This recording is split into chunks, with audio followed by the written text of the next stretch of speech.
Okay. Welcome, ladies and gentlemen, to the first ever Astonished podcast. I have my dear friend and guest, Jim Lockwood. Now, if you know anything about Jim Lockwood, you probably don't know anything anymore. The thing with Jim Lockwood, born in Texas, educated in Indiana, he's an attorney. He used to be a conservative talk show host. He's had some life changes, but I want to get it from the beginning. Jim, how are you? Not too bad, Caveman Jeremy. How are you? The caveman. I'm doing pretty good. Yeah, I'm doing a lot better knowing that you're here and we get to hear this wonderful story because your story is kind of a lot of overcoming and overcoming and overcoming again.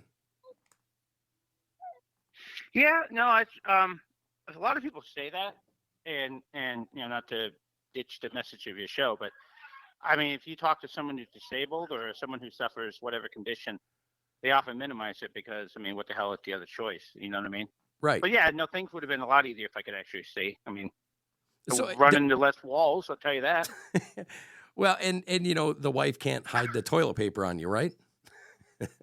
That's true. No, she can't hide the toilet paper on me. So if I could see, Well, but so there's always shower curtains. the story starts in Texas, am I right? It does. I was born in Clear Lake, which is a suburb of Houston, Texas, and it was like a lower middle class neighborhood, and small little lots, but okay little size homes, maybe second or third, homes, not starter home, but 3-bedroom little things. So, I was born in 1985, and not long after that. Is my daughter. Not long after that, the local college did a report on the neighborhood called South Bend, and see, she likes to talk like her dad. Can you notice? Yeah, well, this is a story of life about life, literally. So, Right. if you don't like the baby crying in the background, go find a different podcast. Jeremy, tell him who's boss, kiddo.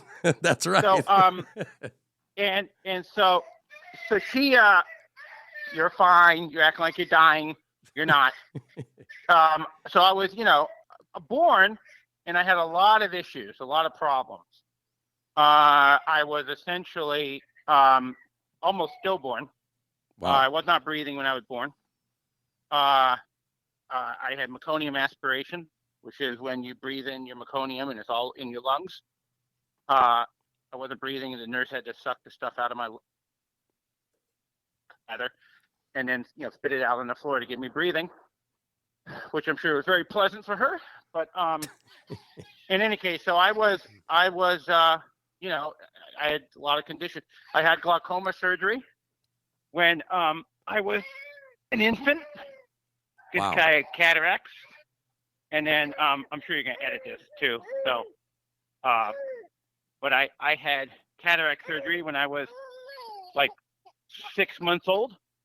So Wow. my parents had to put in contacts in my eyes. The cataract surgery, they take your natural lenses out of your eyes.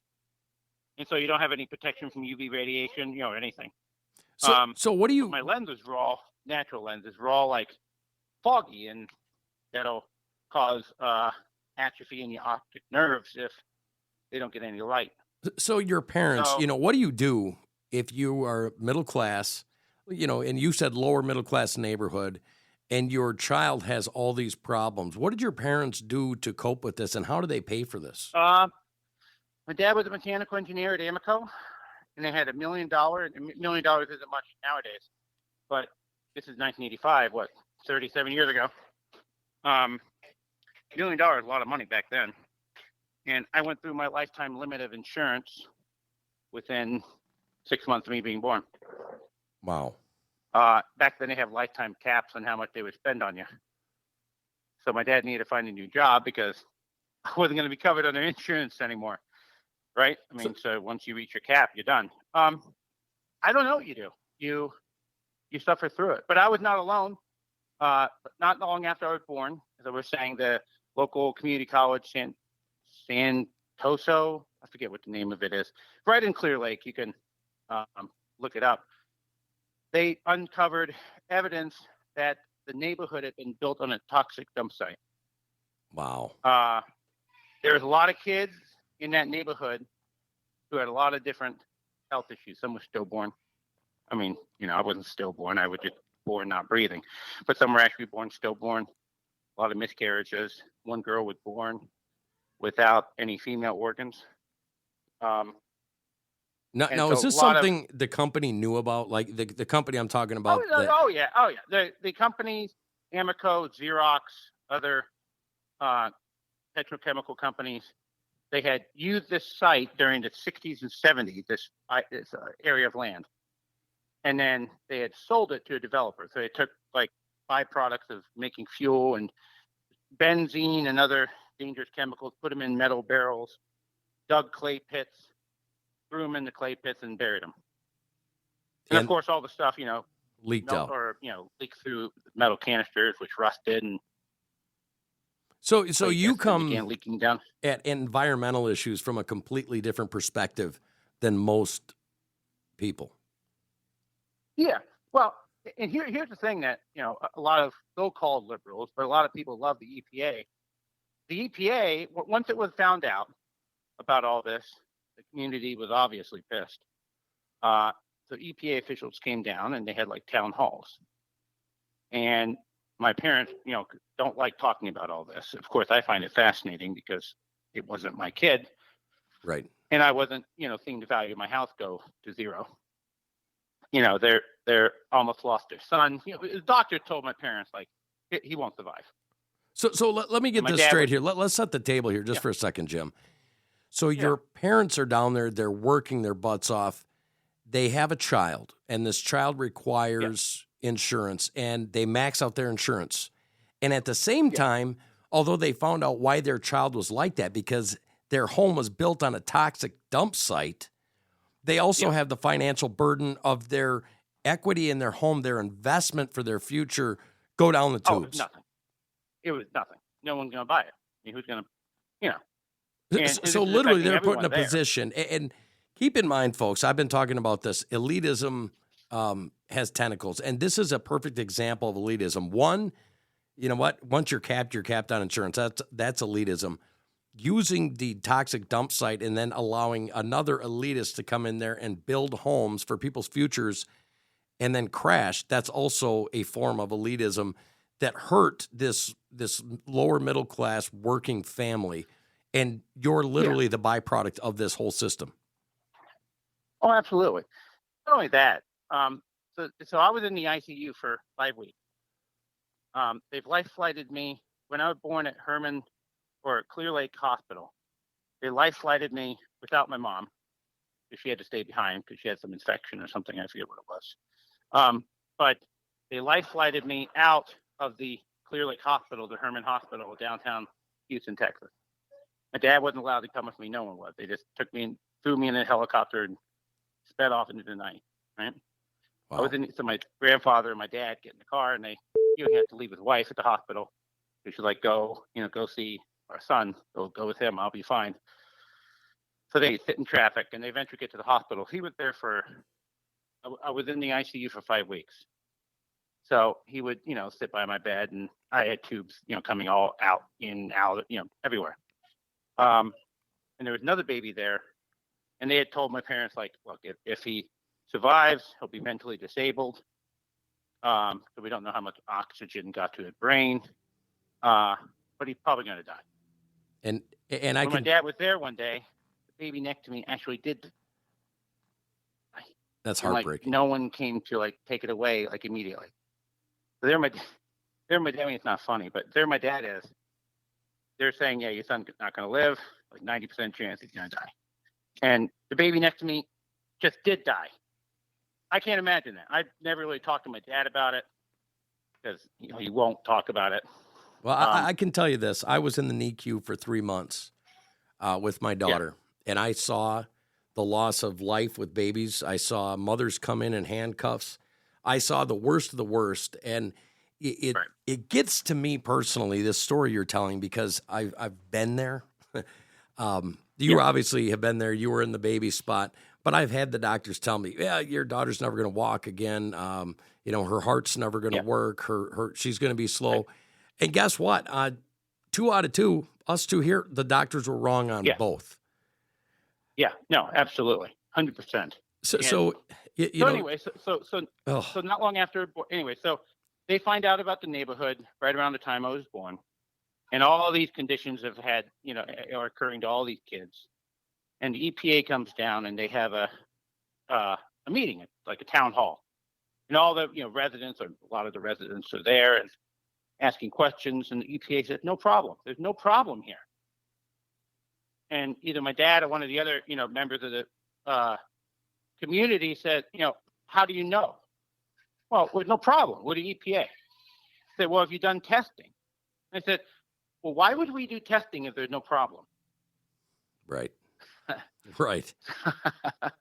But yeah, how do you know there's not a problem if you don't do testing? I mean, it's just a circular argument that essentially shut up, go back to your homes, leave us alone. Right. We don't want to pay the money. So obviously big lawsuits and everything occurred and they had depositions and big litigation and everything else. So it turns out my parents' lawyers were pieces of crap too, because they're like, we don't want to settle for this amount of money. We want more. And the lawyer's like, well, just go sign the document. My dad's like, I'm not going to sign. I was one of the kids who was most injured, had the most serious condition. Now, they knew I was going to probably go blind. I was at least blind in one eye. And had all these medical bills and stuff. And they said, well, sign it or we'll sign it for you, which is illegal. And and my dad said, well, if you forge my name, they said, well, forge your name. And my dad said, well, I'll just go talk to the judge. But they eventually backed down. My mom and dad did, because what are they going to do?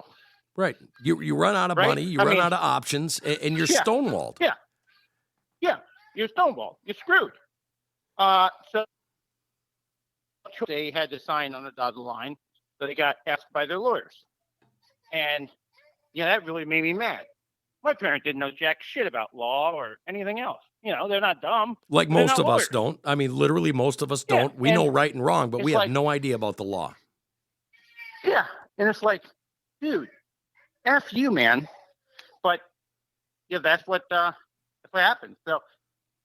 So let's fast forward a couple years. Let's go to school. Elementary school. We moved up to, ironically enough, a place called South Bend, Indiana.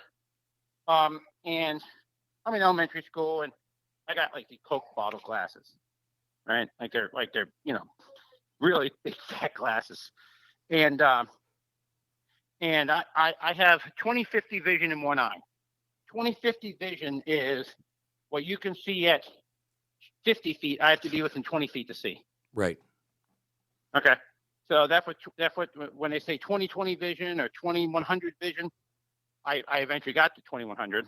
What you can see at 100 feet, I can see at 20 feet, the same clarity. And then So what did the kids do in school? Only see out of one eye. What? Well, I mean, were you a popular kid? Was it hard? Did you get beat up? No, I was popular. Are you kidding me? I'm not popular now. No. One difference is I was skinny. I took care of that though. Right. Law school takes care of that. Law school and alcohol, they take care of that. I bet. But so in elementary school, I didn't really know. I mean, I knew I had glasses, obviously. Right. But I didn't really know that I was missing out on not seeing stuff. My parents really didn't either. They assumed you can see the board, right? Because I could kind of see it. Right. I could kind of see the text, but I couldn't really read it all that well. So I was labeled as special ed. Kid can't really read, special ed. Wow. I got to say something here. You were labeled as special ed, but you're a Notre Dame college-educated attorney, and you sat in for Gallagher's show. Yeah. The expectation, so you blew the ceiling. Well, I mean, I'm not rich yet, but that's the next goal.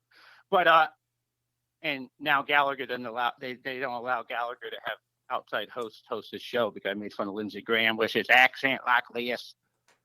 like